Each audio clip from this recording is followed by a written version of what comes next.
missed last time. It was my birthday and I got surprise kidnapped by my spouse to go to Grand Staircase Escalante. So I was hiking in slot canyons instead of being here with all of you. But I did miss it, and I'm glad to be back this week. So we are going to today. What I have to share is probably more directly applicable for addicts in their primary relationships and intimate relationships. But like everything I try to do on this webinar, it is applicable in other relationships. It can help you everywhere. So we're going to talk about how much your partner relies on your face and your body to get safety. A couple months ago, I did a webinar that we called Truth and Fact. And this is another kind of variation on that. When we talked about that, we were talking about how addicts a lot of the time will try to provide facts to their partner, which is important. And partners will often say, I don't believe you, because the truth, the fact, plus the emotional resonance is often not there. So we're going to take this down even to a more micro level and look at specific interactions and what you as a person in recovery can do to help alleviate your partner's suffering as you have difficult conversations, as you go through disclosures, as you talk about relapses, as you talk about recovery, things you can do to alleviate their suffering. That all happens right here. So the reason why we're going to talk about your face is because you've probably heard that most communication is nonverbal, and that's absolutely true. In fact, as human beings, we rely a lot less on verbal cues and more on visual cues. In fact, we are,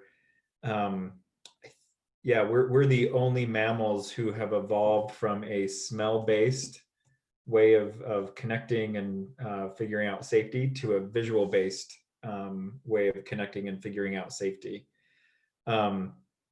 So what that means is the skill set that you probably rely on to communicate and create safety for and connection with anybody is actually not the system that works best. Most of the guys in recovery that I work with, they want to figure out how am I supposed to tell my partner X so they don't feel triggered? Or how do I bring this up so that my partner won't be upset? And the focus there is on what are the words to say, which is often how we start communication and conversations. But it's interesting in the human brain, while we may start with words, we actually don't look to words to error correct.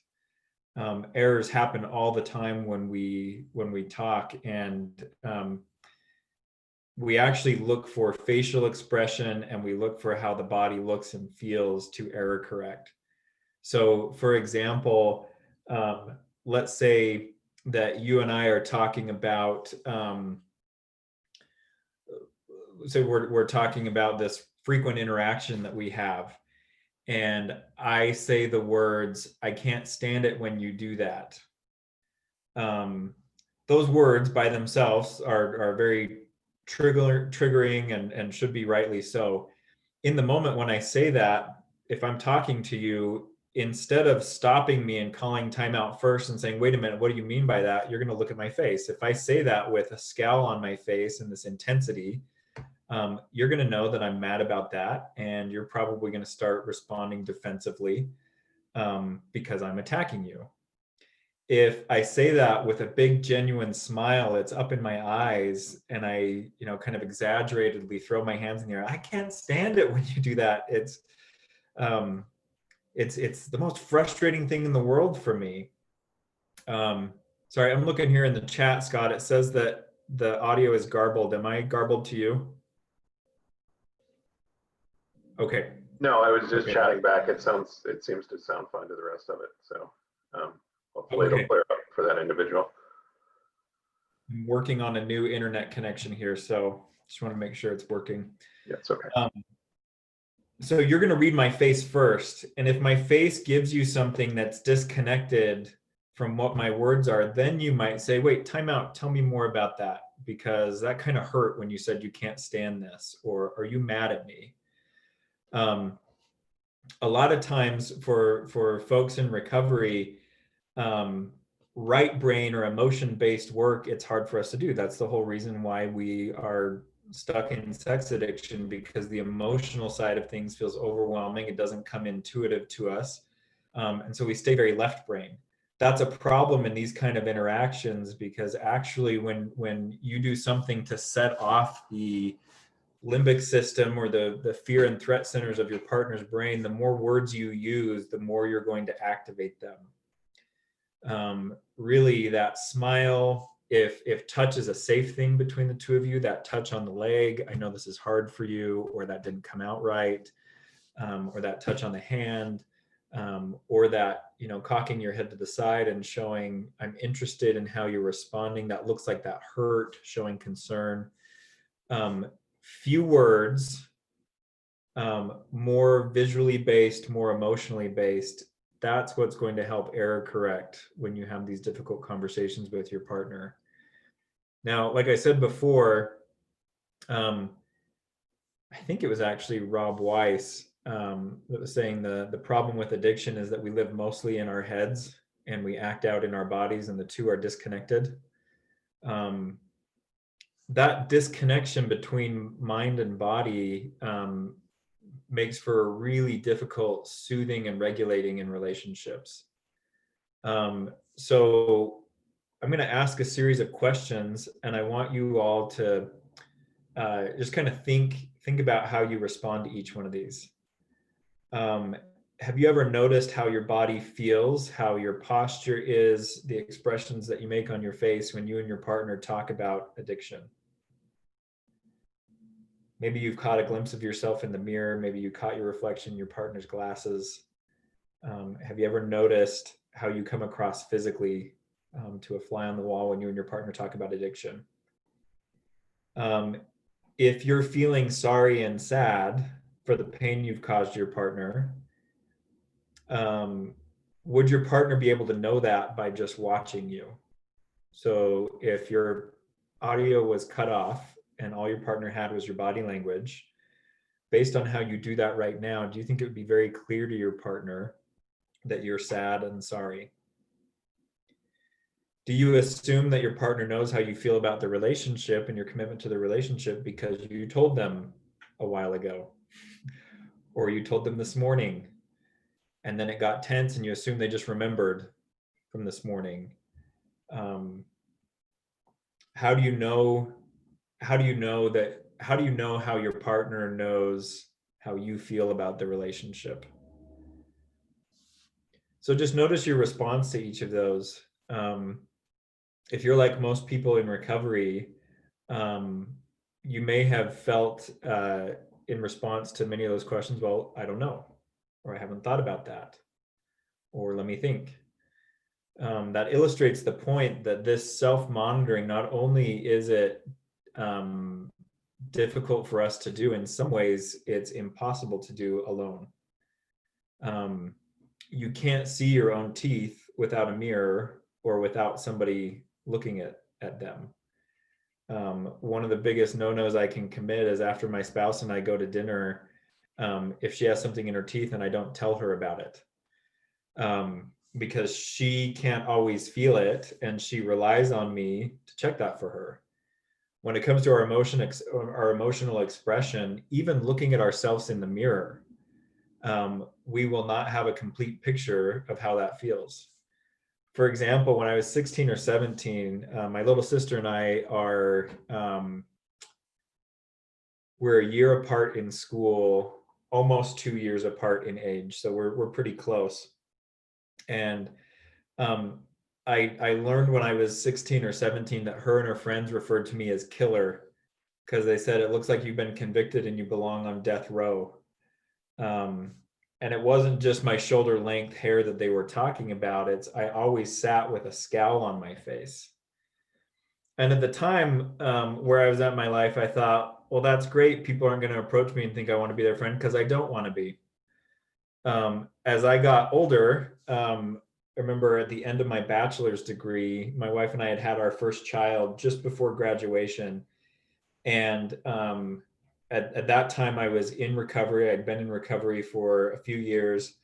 And I was really trying to work on my relationships. I was trying to work on having good connection with people. And we went to this award ceremony prior to the convocation, and we had our little boy in the carrier with the blanket over the top. He was sleeping, and one of the professors came up and she said, "Can I see him?" I said, "Sure." And I lifted up the blanket, and she leaned in, and the first thing she said is, "Oh my goodness, he has his daddy's scowl." And instead of hitting me as like, yeah, you're right, I thought, ouch, that is not what I'm trying to give off. And my wife started laughing and she said, "Yeah, we saw that face on the ultrasounds, and he came out with it." Um, that kind of feedback, while it was painful and it was hard, it was really helpful for me to start to tune into just how hard my face was. I've actually had to learn to be able to feel when I'm scowling, or when I'm concentrating. I've also had to learn in relationships, especially people who don't know me well, when I'm thinking or I'm listening or I'm not talking, to tell them I'm thinking about that, because my concentration face and apparently my scowl face is not too different. Um, that awareness, and especially our willingness to talk to the awareness, how it comes across, can provide a lot of safety, because when the brain doesn't have complete information, it will fill in the holes with worst case scenario stuff. In fact, you have a structure in your brain whose sole purpose is to predict the next disaster that's coming. And we'll do that with relationships too. So I guess a couple points that you can start practicing. Again, this may be more primarily for addicts and intimate relationships. This will get more mileage this way. I have a lot of the addicts that I work with saying, "Why won't my spouse trust me? Why are they saying that things aren't changing?" This can be one of the reasons.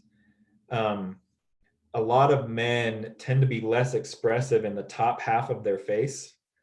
So learning how to engage and animate your eyes and the muscles around your eyes, that can go a long way. So I'm going to list 4 emotions here and maybe give you some examples of how you can practice showing those. And it really will take practice. It's not that you don't feel it. So there's a disconnection between what you feel, what you think, and what you're expressing. And we want to get those on the same page as much as possible. So, and you might want to mirror some of this at home as we're going through this. So let's look at curiosity. This is a really helpful emotion to show a partner, especially when they're triggered and when they're trying to talk to you about why they feel the way that they feel. So curiosity looks like this. You cock your head to the side, because that lowers you a little bit. You furrow the brow just a little bit, not an angry one, but more of a concentration. And you soften the bottom half of your face. That's curiosity. Happiness is also a really important thing to be able to show your partner when you're in recovery. And we may think that all smiles are created equally. They aren't. So there's what we call a Duquesne, or a genuine smile, and that's a whole face that's up in the eyes. That one's actually hard for me to do on the fly. I have to think about, Scott was saying before we started, he brought home a cat. We brought home another dog this week. And the puppies were having an epic battle this morning, an epic wrestle. And the dog we had before, she's 3, the new one's 1 year old. And the new dog bugs the crap out of our old dog. And I was laughing, it was all over my face. I could feel that. So the Duquesne smile elevates the eyes, it engages the cheekbones.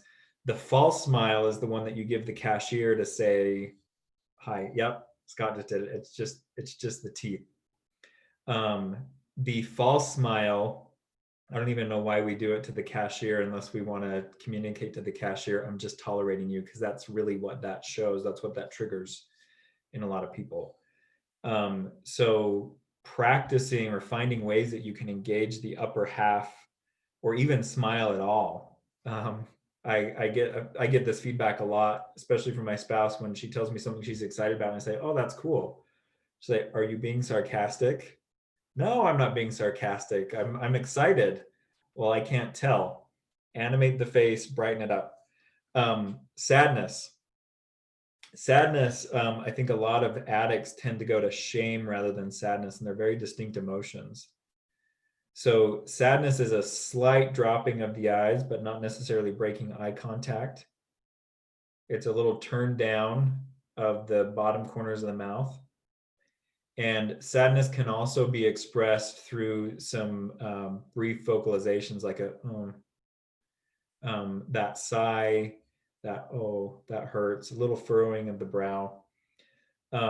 Stumped is another good emotion to be able to show your partner, because most of the time my clients will say to me, I just don't remember, or I don't know the answer to that. Most of the time I believe them. However, to say that to a partner when you're trying to keep a straight face and regulate emotion, that looks evasive. So being able to show, I'm going to need to think about that. Can you give me some time? I don't know what to say. Let me think about that. Being able to show stumped is important too. I selected these four because these four, I think, are usually covered up by either flatness or anger, which most people in addiction recovery are really good at showing, indifference or anger. So you might want to start practicing, and maybe with a sponsor, with a recovery friend, even if your partner or your spouse is open to this, you might want to start practicing. I want to show you some of these faces. Tell me how you react to it. And while in general these can be helpful, these can also bring up something individually for your partner. So it's not like, if I get it good at showing curiosity, this will always be helpful for my partner. Your partner might have triggers around that. So you want to get to know, you want to get some feedback from them on how that feels. And you want to know their specific story as well, because curiosity might feel patronizing to some people. You just have to find out. The bottom line here is, if you want to be successful at this, you have to practice a lot. And the practice is hard, especially if you spend a lifetime up to this point masking and restricting emotional expression. It'll be hard to bring in naturally, intuitively. But I have yet to work with somebody who has lost their ability to do this. Just take some practice, uncovering some back and forth, and willingness to take feedback from your partner as well. This isn't a manipulation tactic. This isn't I want you to think I'm sad. It's, when I'm sad, I want that to be very apparent to you, so you don't have to guess.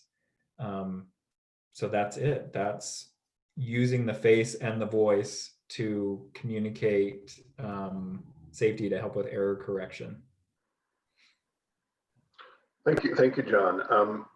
I find all of this fascinating. I forgot to tell you guys at the beginning, if you have questions, use the Q&A feature. You can ask questions about face and body language, which we just talked about, or anything to do with addiction recovery and relationships. So feel free. Do you think, Jon, you mentioned that addicts there's a disconnect between the mind and the body and the facial expressions. Do you think that's because, I'll speak for myself, as an addict, my addiction was about not feeling emotions. And I, for 25 years, I did anything I could do, alcohol, drugs, sex, porn, whatever, to not feel my emotions. And I got really, really, really disconnected, to the point where in early therapy, my therapist would say, well, what are you feeling? I'd tell him about something that happened. He'd say, well, what are you feeling? And I'd be like, and he had this, this is before before emojis were a thing, but it was a sheet of emojis of happy, sad, frustrated, with the emotion written below the round facial expression, because, I just was so disconnected. So do you think that the mind-body disconnection is an extension of the disconnection with the addiction? I think that's a big part of it. I think another big part of it has to do with relational disconnection as well. So back about 30 years ago, we used to think, through the work of people like Paul Ekman, we used to think that emotional expression was universal, meaning everybody in every culture did the same happy face, sad face. That's not quite true. So part of how we hone our ability to express emotion is through feedback from early caregivers. If we're happy and excited and we see that on the face of a caregiver, we'll pick up their model and we'll mirror that. So yeah, I think a big part of it is the disconnection within the self. I think also a lot of it is the relational disconnection. We really have to work in every relationship to find each other and understand each other. It's not intuitive, and it's not universal. Okay. Yeah, there's a question in there, but I got a couple things. This is just a story. You talked about the whole face smile. Once in a while, I go to McDonald's and pick up breakfast through the drive-through because we're not open here. We can do drive-through.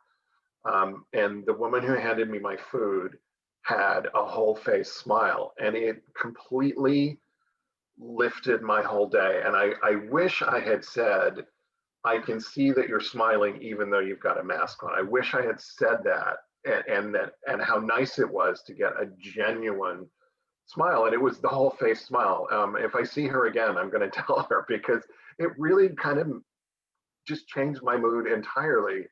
But it wasn't the fake smile. She was just having a good day apparently, and she was smiling, and it was great. So thank you for bringing up whole face smile. What do I do about this permanent furrow? Like, I always look like I'm permanently furrowed.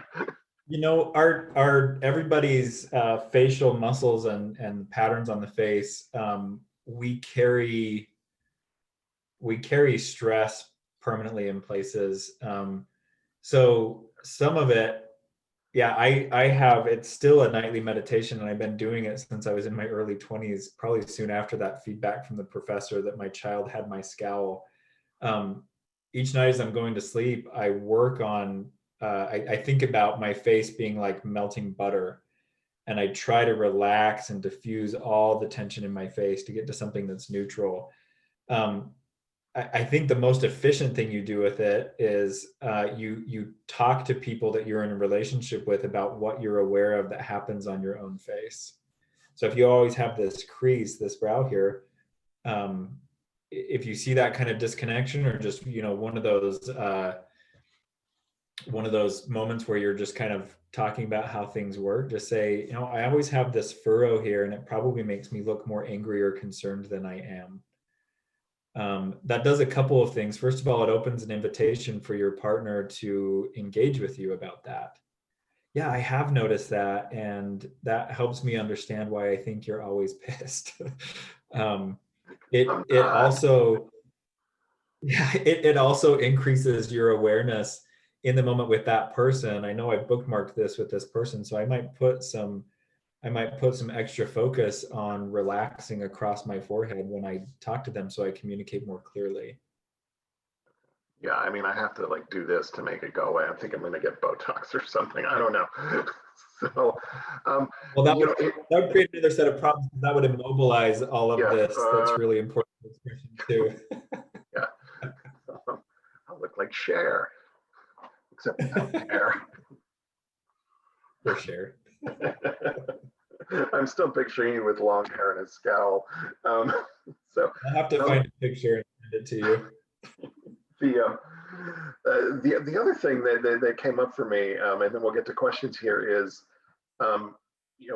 I see myself on Zoom a lot interacting with people, and a lot of times I'm doing like individual consulting sessions to help people get started in recovery, or I'm teaching workshops and guys are talking, or I'm doing psycho ed with the guys at our treatment center in LA.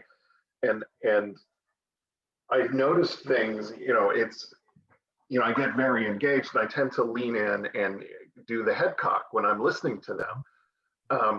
And I never knew I did that until I was like on Zoom. I was like, oh, I'm in my listening pose apparently.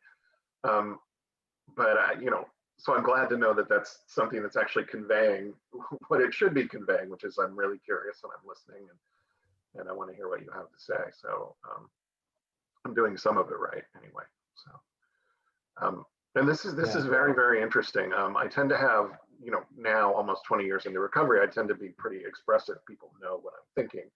But in the beginning, people would be, I would get those questions. Are you mad? Are you, what are you, I can't tell what you're thinking. So I've gotten more expressive as I've gotten more comfortable with it. When you're on the inside of that, often I think when those questions come across, you're wondering, why are you asking that? Of course I'm not feeling that way. Right. Um, Yeah. but Yeah. it's really not apparent. I think many people don't have any idea of how they come across. And it can certainly give you a significant leg up in relationships that you want to feel safe and connected to. Yeah. So, okay, let's get to some connections. How much does the addict's lack of expression overlap with lack of expression if someone's on the autism spectrum? Good question. I'm not incredibly versed in autism spectrum, so I don't know if I can speak to that. I'd say I have worked with some autistic clients, and it looks similar, but the etiology is different. In autism, it's much more of a skill set that needs to be learned than the uncovering of something that you're capable of, but maybe afraid to do or not practiced in.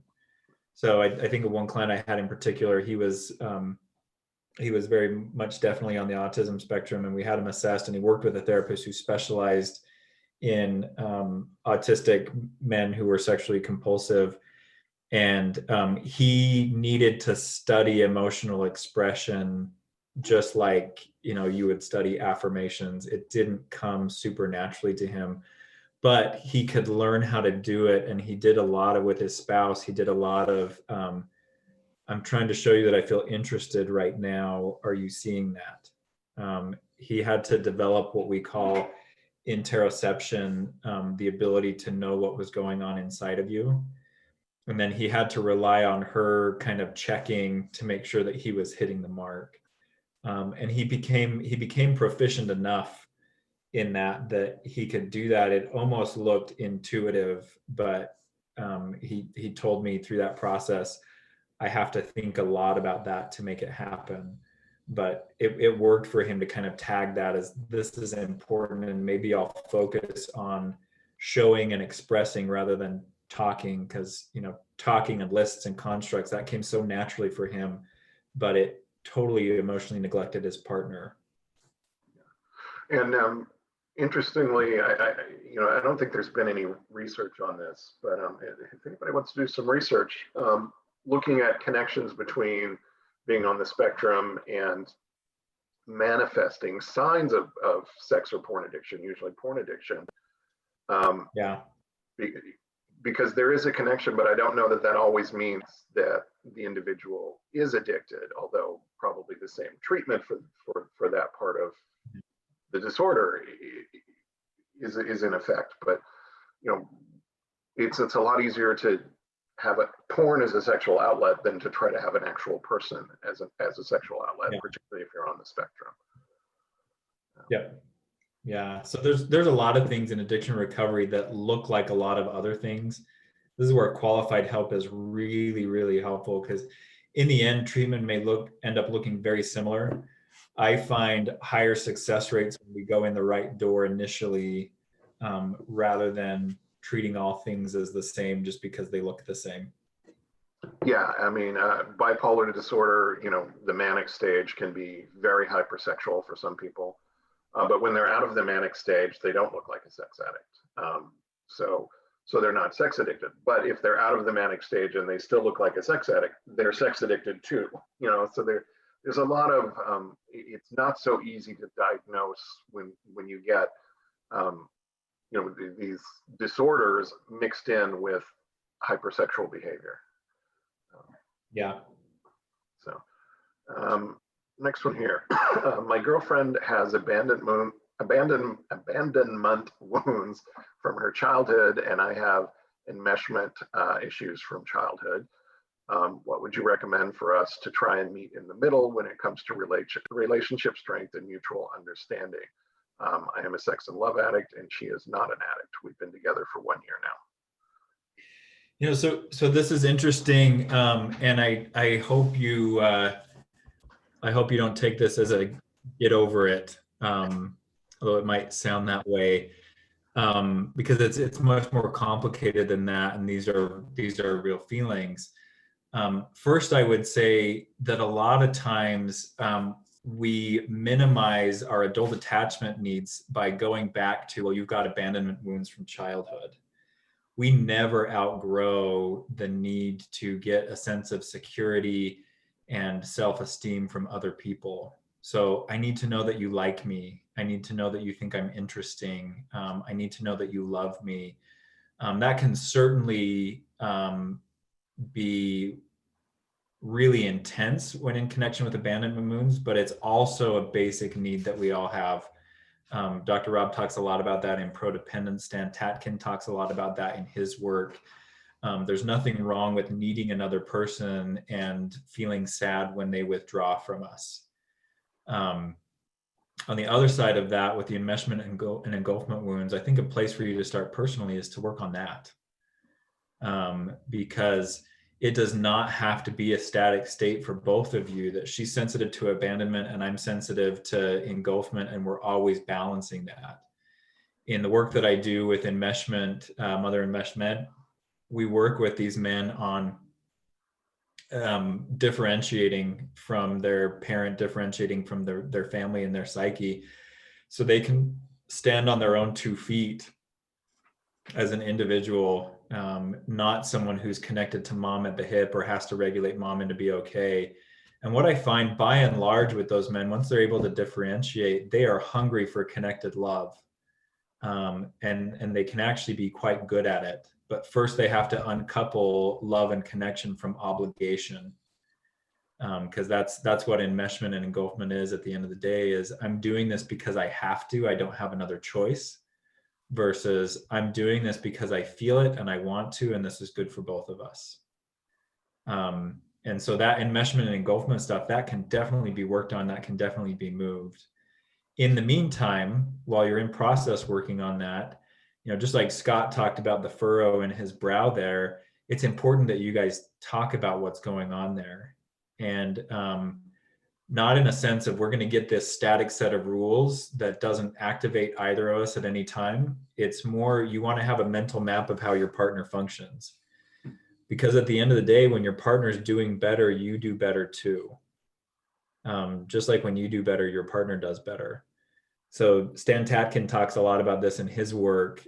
When we watch each other's back and we work to meet each other's needs, even when it's not natural for us or comfortable for us, we end up with a better life because our paired partner is doing better. So I think about it in terms of vacationing. It's not natural for me. I'm more of a, kind of pulled back island individual type person. It's not super natural for me to, think deeply about another person throughout the day. But I know it's meaningful to my partner. So I do it in ways that she recognizes, and I do it in ways that I know feel good to her.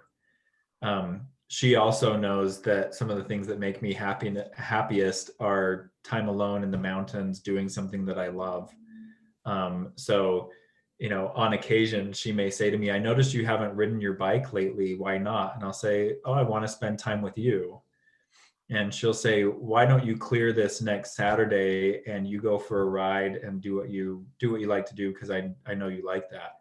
Now I know when I leave, it's not all smiles for her. I know it's uncomfortable, and she would probably rather that I'm there, but she understands that that's something important for me, and we look out for each other in that way. And that's always shifting. So I'd say in this case, again, don't look for a static, here's what we will always do. Know that you two are in process with that, and communicate about how it feels right now, and be willing to yield to each other a bit, not because you have to, but because one of the biggest factors that influences happiness in a relationship is the feeling that our partner accepts influence from us. So when I say more, less, stop, higher, lower, whatever, I see you respond to that.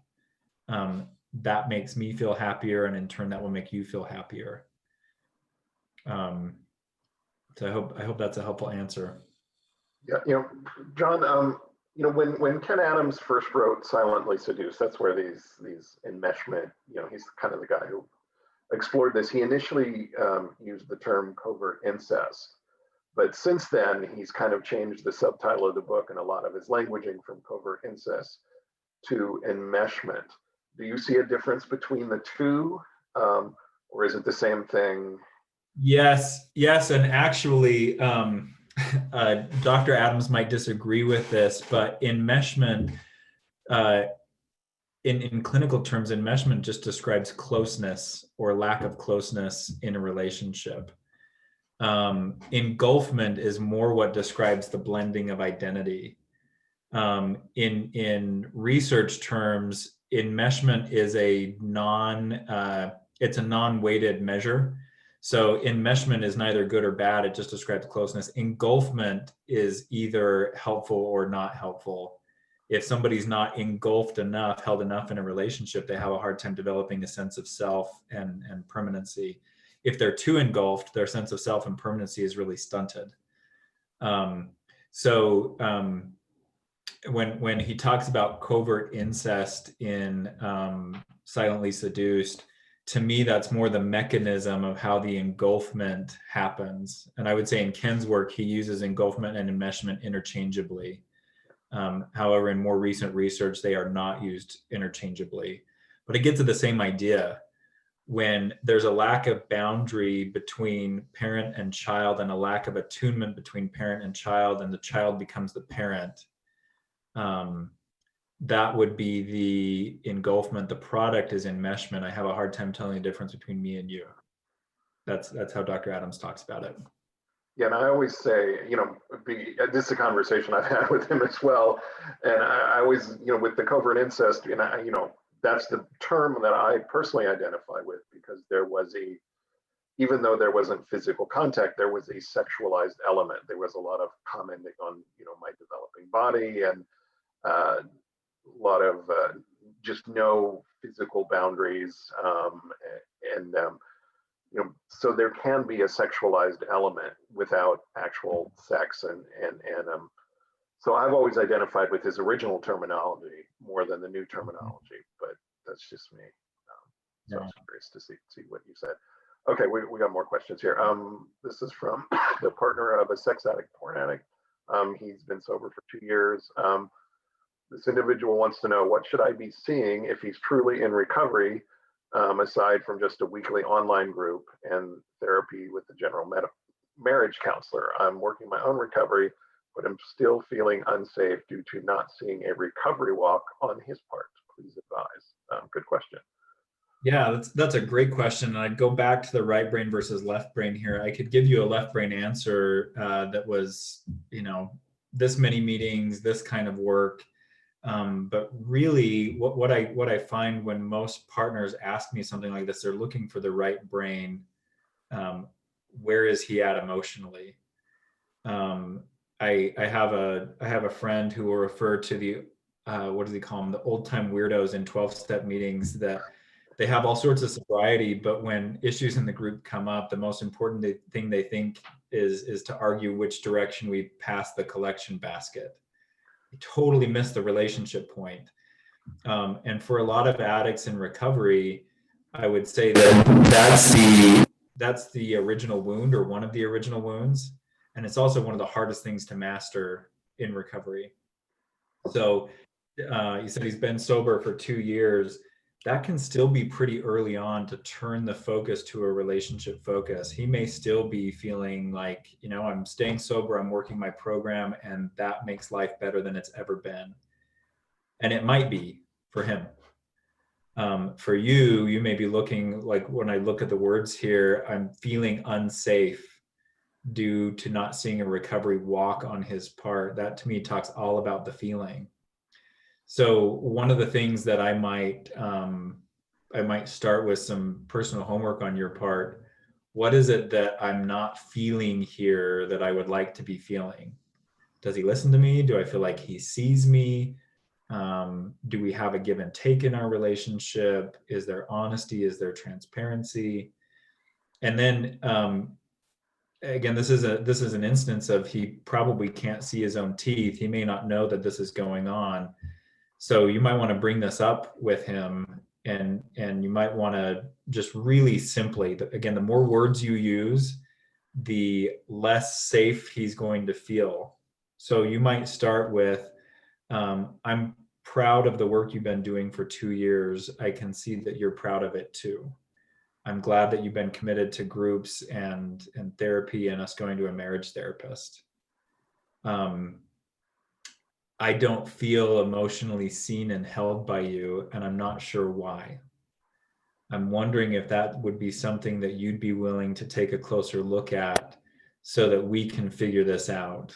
Because I want our relationship to feel different than it does right now. And then that's end of conversation. Give him some time to kind of Can I jump in? Your whole explanation of that, where the partner approaches the addict, was all I statements. I noticed this, I feel this, and that's the way to do it. I just wanted to point that out, rather than being blaming. This is what I'm seeing and feeling.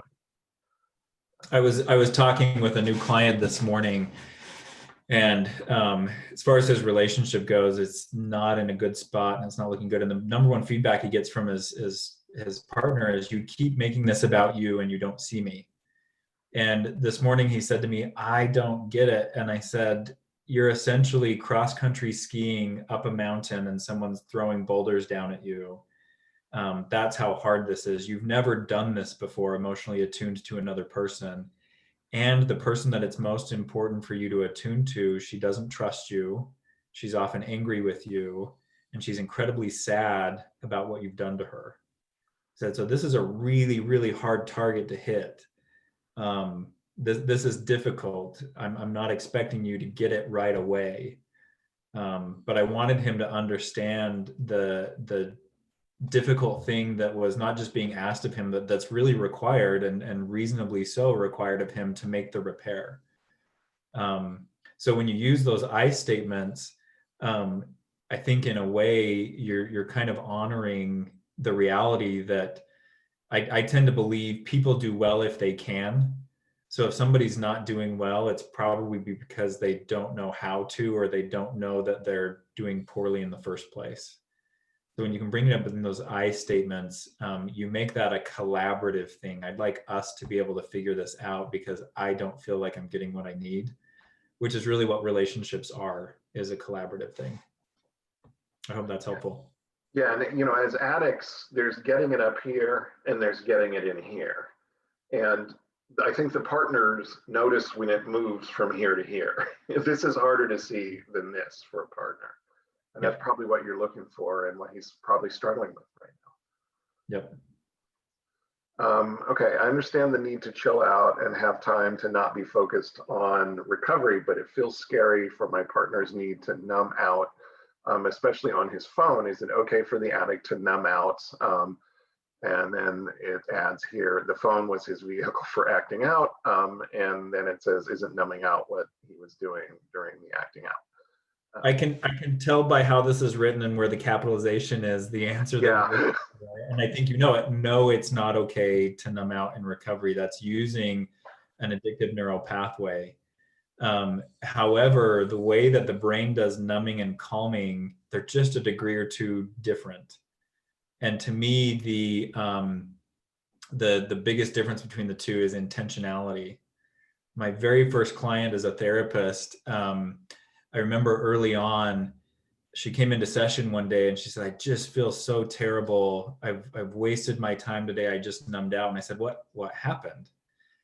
And one of her favorite bands released a new album. And she told me, I've been planning on this for months. As soon as I got the kids off to school, I bought the album, I downloaded it, I put on the noise canceling headphones, and I laid on my bed and I listened to it from beginning to end, the whole album. And she said, I just numbed out. That was such a waste. And I said, well, what happened after you listened to it? And she said, well, I got up because I knew I had this appointment. So I got ready and I ate breakfast and I came to the appointment.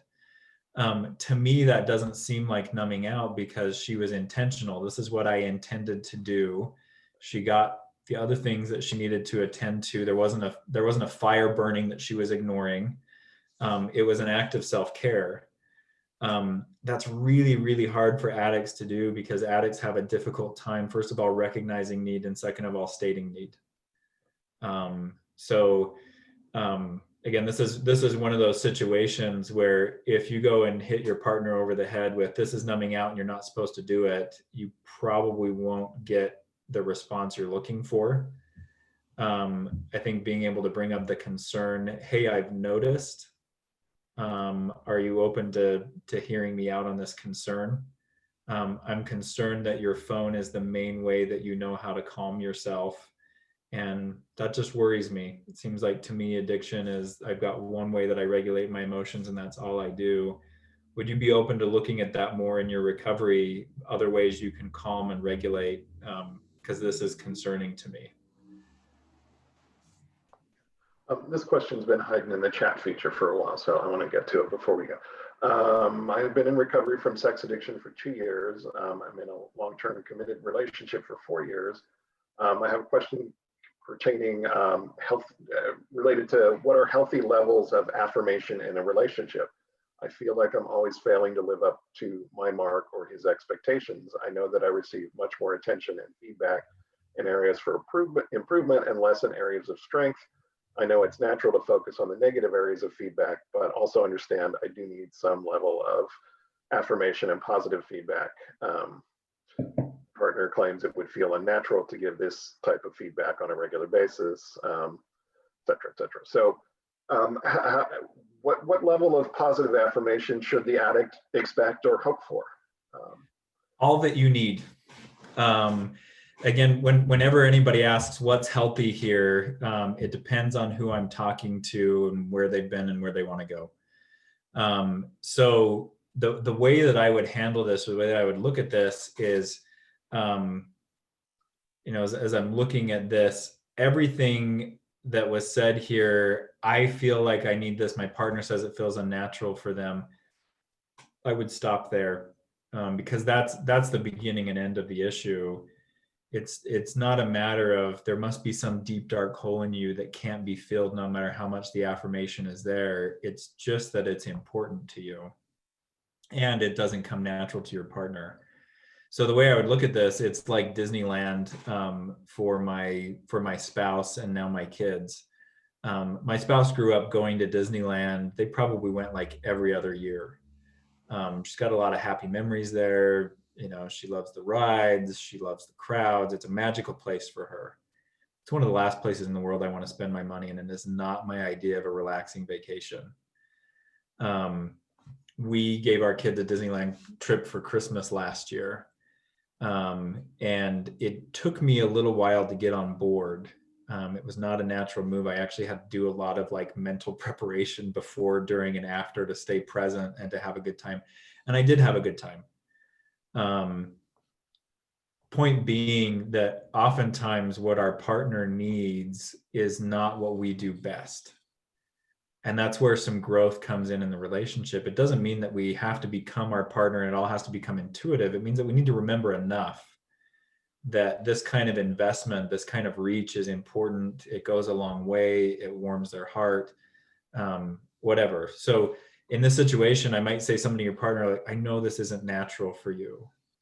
And if I could change things, if I could wave a wand to make this relationship better for you, I would wave a wand and I would get a lower need for this kind of affirmation. But we don't have any magic wands, and this is my need. I just want to reaffirm to you that I love it when you can, compliment me. It makes me feel so good when you tell me what you appreciate. And then be on the lookout for the positive behavior, not so much the negative behavior. One of the best ways to reinforce or to encourage behavior that you want to see is positive reinforcement, meaning praise for what's gone right, not punishment for what's gone wrong. You may always have to remind your partner that that's important to you. But if you can do it in a tone of, I know this doesn't come natural, so I'm going to remind you. Think about it as like dietary differences. You may go to the grocery store and you may shop according to your dietary needs and forget that your partner's gluten intolerant or something. That happens. this is not too different than that. You may always need to remind your partner, but doing that in a collaborative, you can even say to your partner, hey, I need to hear that I'm pretty, or I need to hear that you think I'm smart. And your partner may be able to just feed that back to you. And you might be surprised at how much that means to you, that you hear it in your partner's voice. Yeah, we just got a comment that popped in, and this is from a betrayed partner, not from the addict. But the affirmation is never enough. My addict husband has no self-worth, so it's an incessant need. And that can be the flip side of this. The one thing that addicts can do, and Dr. Rob writes about this, I think, in Out of the Doghouse, is like, don't look to your betrayed partner to boost your self-esteem right now, because your betrayed partner is pretty pissed off. Yeah. Rightfully so, and that can continue for a very long time. You may need to get your attaboys from your sponsor, from your therapist, from your mom, whoever. You may not get all of your affirmation needs met from your partner, and I think that's pretty normal. You gotta look elsewhere, maybe. Well, the truth is, for a lot of betrayed partners, it's not that they're unwilling, it's that they don't want to carry the burden all by themselves. We all have areas of our life that we have really high need in, and maybe one of the like gentle supporting questions you could ask your partner is, why do you think you don't have other relationships that you go to for this, or that give this to you? Because I feel like we could spend every second that we talk and I could be affirming you and it still wouldn't be enough. And so you might ask, because it's not. There's a big difference between self-esteem, which is internal, and external validation, which helps with self-esteem, but it's fleeting. All of the external validation in the world is not going to fix my self-esteem. If I want to fix my self-esteem, I have to, there's an AA saying, you want self-esteem, engage in esteemable behavior. Behave like someone that behave like the person you want to be, and you'll develop self-esteem. I'm not picking on the addict who asked this question, but over time, it comes from the inside, not the outside. Well, and I would say also the origins of self-esteem are our perceptions of how others feel about us. And to me, that's like the cast on the broken leg of self-esteem. We do need that, but one stick tied to the side of your leg is not sufficient to brace a broken bone. You need it from a lot of different angles. And you're right, it can go in that direction, but it's not simply a matter of, if I praise enough, my spouse will become reliant on me and me alone. That's an issue with your spouse, not an issue with what you have to give. And that gently, I love the advice there, Scott, that gentle, like, do you ever talk about this with your sponsor, your therapist? Do you ever get this from your group? And if not, why not? Yeah, and this is one of the many reasons that group recovery is so important with addictions. I mean, I can go to therapy once a week, and I can sit in on a webinar or listen to a podcast, but until I'm interacting with other recovering addicts, either as part of a group therapy with my therapist or in a 12-step meeting, it's hard for me to get that feedback from somebody who really understands what I'm going through, because my betrayed partner, who's not an addict, really doesn't know what's going on in my head and my heart, whereas another addict knows, because he's been there. I think it's also hard to believe the affirmation from people who rely on you. So for a lot of addicts that I work with, when they start getting affirmation and they start getting support from people in group, it's almost shocking to them. Like, well, you don't owe me anything. Why would you be nice to me? When they get it from a spouse, it may be hard for them to believe and for it to sink in, because they may be thinking like, well, you don't want to think that you're married to a loser, so you see me better than I am. Or you're just saying that because you don't want me to be down in the dumps. Sometimes the necessity and the reliance we have on each other in the relationship can be a block to really feeling the positive feelings we have towards each other. So a room full of strangers that can say, I accept you as you are, or I think of Mr. Rogers, I like you just the way you are. Hearing that from a stranger, I think paradoxically can have more impact on us than hearing it from someone that we feel like is obligated to say that. Well, it's also, you know, a lot of times betrayed partners say, you know, why am I the last person that he's letting in?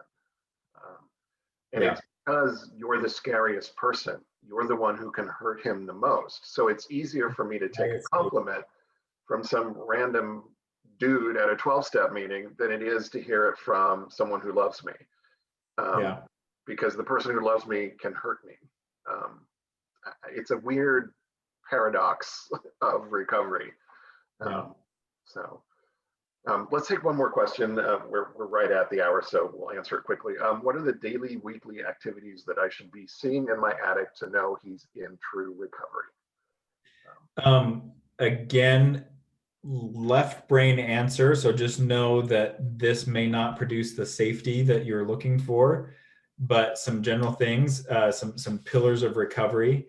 I think weekly therapy is really important, both with an individual and a group. 12-step, at least weekly. And that is different from group therapy. It's not a substitute for, and group therapy is not a substitute for 12 steps. They do completely different things. That's important. Some kind of daily recovery practice or recovery ritual. I ordered a supply of this really great meditation book that I keep in my office. Love this book.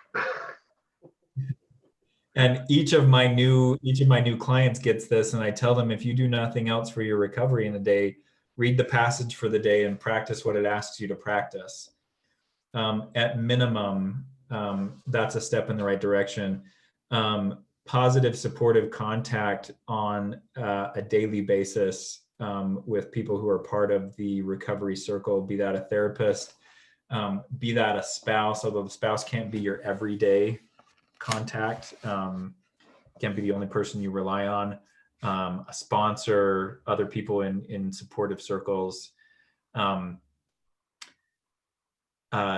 some kind of healthy relationship with the body, I think is important to practice on a daily basis as well, be that meditation, yoga, stretching, some form of exercise. Those I would say are the basics of a daily, weekly recovery program. Anything you'd add to that, Scott? No, just buy the book. Thank you for plugging it. I wrote the book in case people don't know. So and I love that Jon gives it out. I didn't put my name on it. It's anonymous, but I'm very partial to that book. Yeah, just something. If he's doing something every day, particularly something that involves connecting with someone else who's supportive of his or her recovery, that's a good sign right there. And I just want to reiterate what Jon said. Therapy and 12-step meetings are not the same thing. Yep. Different stuff. And research shows that both together produces the best outcome. Yeah. It's important to do both. So thank you, Jon, for your time and your expertise as always. Thank you everybody for joining us today. And this will be posted online if you want to go back, especially to hear Jon talking about body and face language, which is really cool. So anything else, Jon, before you want to take us out? I'll be excited to be back in 2 weeks. Somebody asked the name of the book. It is called Sex and Porn Addiction, Healing and Recovery, a practical daily reader for sex and porn addicts. If you go to Amazon and type in sex and porn addiction, it's the first thing that pops up. Yep. Okay. Bye, everybody. See y'all later.